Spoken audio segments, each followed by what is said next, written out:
Hi, I am Lynn Wilson. I am the Horizons Communications Strategist. Perhaps you have a list of strategies on your website that define the work of your church's ministry.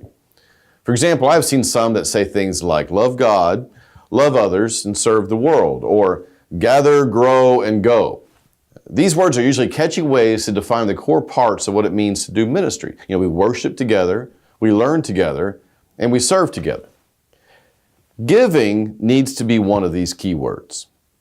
At St. Andrew, where I serve on a large church staff, we have 4 key words. We define it as worship, connect, serve, and give.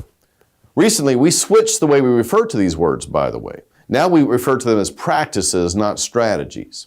They aren't simply business strategies that we adopt from 9 to 5, but they are core practices of what it means to be a devoted follower of Christ. The fact that the word give is included is good theology, of course. Jesus is clear in the Gospels that a generous heart is the same as a heart that is close to God. Including give in your core practices as a church is also good for the work of the church. See, when you don't have the word give as a part of this set, then talk about giving seems extra or unessential, kind of a must-do part of the church life, or even something that's kind of like the dirty business of the church to some people. But when it is part of the core set of your church's practices or strategies, then talk about giving isn't an aside to the real work of ministry. It is the real work of ministry. You may decide to do something similar to what we do. Worship, connect, serve, and give.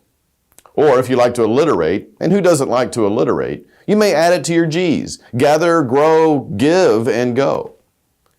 I also suggest that you use the specific word give. It's good to use a verb, not a noun. Verbs say action.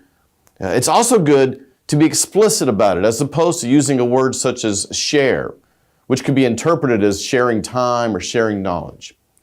Jesus is specific about giving our money, and we need to be also.